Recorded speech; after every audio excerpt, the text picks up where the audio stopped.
네, 어제 뭐 미국 증시도 또 이 나스닥을 중심으로 좀 빠졌고요. 아시아 증시가 어제에 이어서 오늘도 지금 뭐 약세권에서 등락을 하고 있습니다. 전체적으로 이제 글로벌 경기 우려도 있고 또 이 저가 매수라고 하는 것이 이제 연속성이 좀 떨어지기 때문에 그 충분하게 또 빠졌을 때 저가 매수 때 들어오거든요. 예, 그 최근 들어서 외국인들의 수급도 연말이 됐지만은 적극적인 매수가 없는 그런 상태입니다. 어쨌든 뭐 타겟이 되는 그런 지수대 갔을 때 이제 외국 매수 들어올 것이다 이렇게 예상을 하고 있습니다.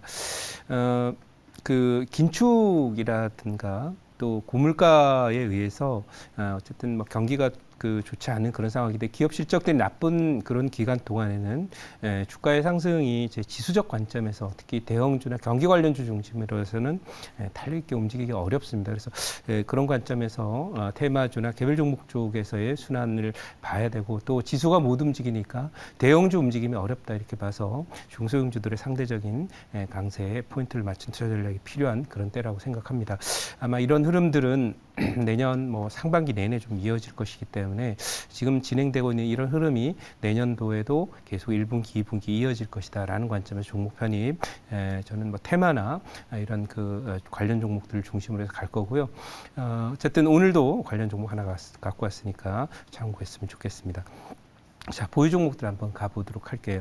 지금 보유 종목 쪽에서 고가 돌파한 종목이 있습니다. 현대 일렉트릭 이라고 하는 종목인데요. 고가 돌파를 일단 한 상태예요. 그래서 이 고가가 돌파가 되면은 뭐 여기 보시다시피 지난번에 차트로 잠깐 설명을 드렸었는데 고가 돌파가 이렇게 진행이 되면서 계속 좀 상승을 해서 이 종목은 범퍼앤런 형태이기 때문에 기관들이 좋아하고 실적으로 가는 실적형 테마주다 이렇게 봐서 이 종목은 여기 언저리 정도 언저리 그러니까 4만 한 8,000원 정도 언저리까지는 일단 갑니다. 그리고 지난번에 여기 왔을 때 좀 쉬었죠. 48,000원과 5만 원 정도 언저리 가면은 또 멈추는 그런 현상이 나오지만 지금 뭐 5만 원 정도 간다고 보면 한 12% 정도의 수익이 나기 때문에 지금 자리도 역시 매수가 유효하다. 그리고 직전 고점 지금 그 종가 기준으로는 돌파 중이기 때문에 추가 상승이 나올 겁니다. 실적이 계속되고 또 이 SOC 관련한 투자가 이제 내년에 많이 진행이 될 거예요. 그래서 네옴시티라고 하는 키워드, 중국의 SOC 투자, 또 미국의 에너지 저장 장치를 포함한 에너지 인프라 투자 이런 부분들이 인프라스트럭처 투자라고 하는데 수혜를 입으면서 계속 상승하리라고 보고요. 포트에 이제 그 효성중공업이 있는데요. 이 종목도 역시 마찬가지로 돌파가 계속 좀 진행돼서 추세적으로 아마 상반기 중에는 꾸준히 고가 돌파가 이어지지 않을까 이렇게 예상을 하고 있습니다. 자, 그러면 오늘 이제 사실 요즘에 이렇게 추세적으로 계속 고가 돌파하는 섹터들이 별 많이 나오질 않아요. 근데 이 건설 중장비 쪽 종목들하고 또 뭐 새롭게 고가 돌파를 하는 그런 섹터들은 사실 뭐 정치 테마 이런 쪽 밖에는 거의 없습니다. 그래서 그 점 꼭 참고해서 시장이 그만큼 이제 큰 종목들이 움직이기 어려운 장이고 개별 종목들이 가야 되는 그런 상황입니다. 왜냐하면 이 증시라는 것도 이제 그 소위 유동성에 굉장히 중요한 역할을 합니다. 그래서 작은 이제 어항이나 이런데 배를 띄워놓고 있다고 보면 물에 이제 물 공급이 계속 늘어나서 수위가 올라오게 되면 배의 위치도 올라오는 것처럼 주가도 마찬가지로 이 증시로 들어오는 유동성, 즉 수조에 물 채우듯이 채워져야만 주가가 올라오는데 지금 이제 금리도 많이 올린 상태이고 또 긴축적인 기조 자체는 뭐 연말까지 계속 이어질 것이기 때문에 내년 연말까지 그래서 이제 시중으로 또 증시로 자금 유입이 안 됩니다. 그렇다면 결국은 그 주가나 배의 위치 수조에 물이 빠져 있는 상태이기 때문에 그 상황에서 뭐 배가 많이 올라오길 기대하기도 어렵겠죠. 그러니까 배의 위치가 낮은 상태다라는 거죠. 그래서 상당 기간 동안에 유동성 공급이 되지 않는 한 지수의 상승 탄력이나 속도를 내기는 어려울 것이다. 하지만 또 반면에 여러 가지 악재들이 다 많은 부분이 좀 소화가 됐기 때문에 또 하락하는데도 오늘도 지금 빠졌다 금세 올라오는 것처럼 이런 형태의 밑에는 내려가면 받쳐 올리고 위에는 올라오면 또 눌러서 눌리는 그런 양상이 계속 될 것으로 예상을 하고 있습니다.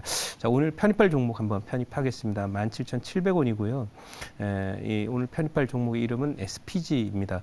뭐 이 종목은 그 로봇 감속기를 생산해서 뭐 대표적으로 이제 로봇 관련한 그 주요 종목 중에 하나입니다.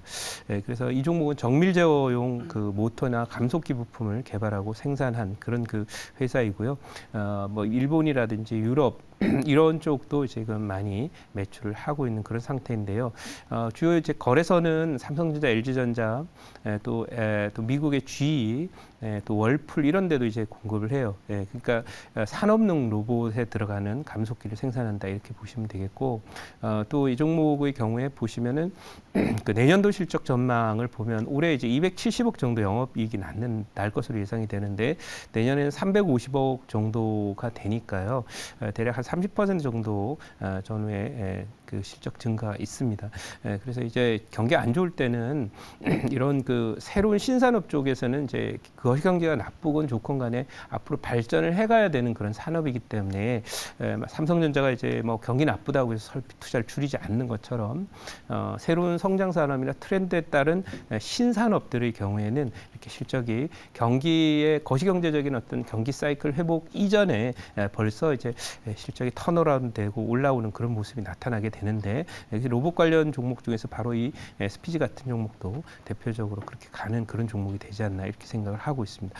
자, 그러면 준비된 자료를 잠깐 보고 말씀드리도록 하겠습니다. 자, 이 올해 사실은 이제 올해가 이제 다 왔기 때문에 내년도 상반기장에 대비한 그런 전략이 필요하고 상반기는 이제 박스권에 갇히는 그런 형태의 모습이 될 거다. 따라서 그런 면에서 이제 개별 종목들이나 테마 순환에 주목을 해야 되는데 이런 그 시장 분위기를 감안을 해서 내년에 뜰 ETF 테마는 이렇게 해가지고 이제 성과가 좋았던 티프, 나빴던 테마 이렇게 했는데 보면 여기 인터넷, 게임 뭐 이런 애들은 별로 좋지 않다라는 걸 알 수 있죠. 그래서 뭐 그런 그 부분이고 여기 보면 뭐 탄소 배출권이라든지 클린 에너지 이런 것들이 들어있는데 이건 이제 지금까지의 데이터를 얘기하는 거고요.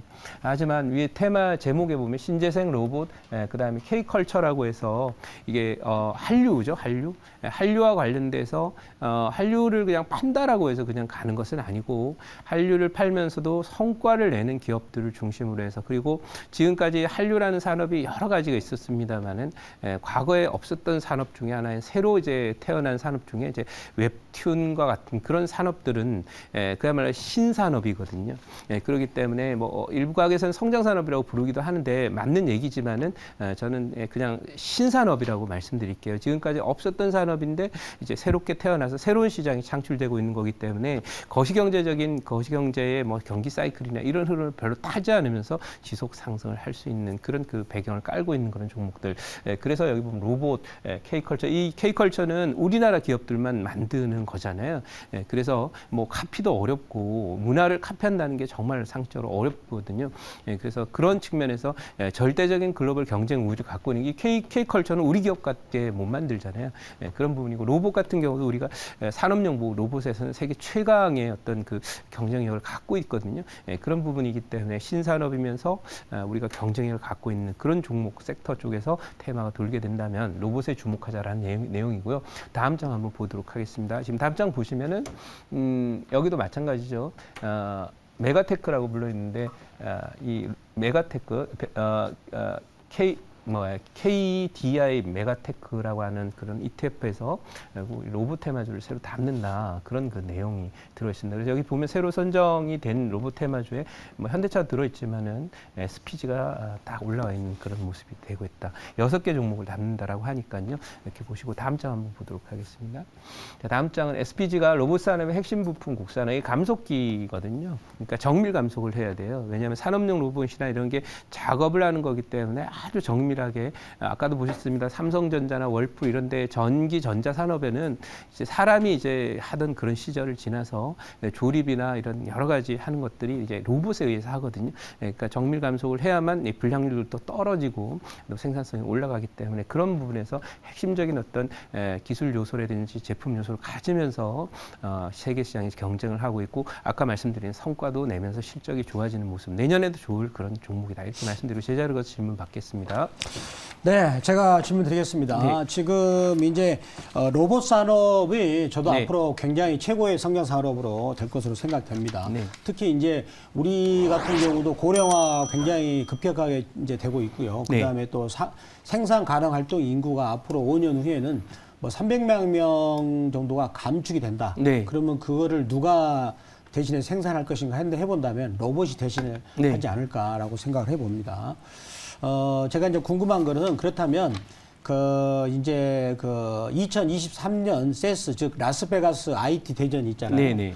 그 부분에서 로봇 관련주들이 이제 어떤 이제 좀 부각이 될 수 있는지 그것도 궁금합니다. 네, 그렇습니다. 이제 이 로봇이라는 게 예전에는 이제 로봇 하면 뭐 소위 이제 산업용 로봇만 네. 주로 했는데 이 CES는 기본적으로 이제 산업용 로봇도 있지만은 이제 소위 소비용 로봇, 네. 소비자용 로봇 이런 부분이 있는데 대체로 이제 소비자용 로봇의 요즘에 핵심 트렌드는 결국 자율주행입니다. 네. 그래서 요즘에 자동차만 자율주행이 아니라 하는 거기 때문에 그런 요소로 계속 많은 그 제품들이 출시될 것으로 예상이 네. 되기 때문에 뭐 그 트렌드가 또 키워드가 되면서 CES에도 상당히 좀 주목을 받지 않겠나. 네. 요즘에 워낙 그 주목받을 산업이 별로 없어서 좀 아예 좀 새롭거나 이런 아이템들이 좀 주목을 받는다면 결국 자율주행 로봇이 아니냐, 5개용 로봇이 될 것이다 이렇게 말씀을 드려보도록 하고요.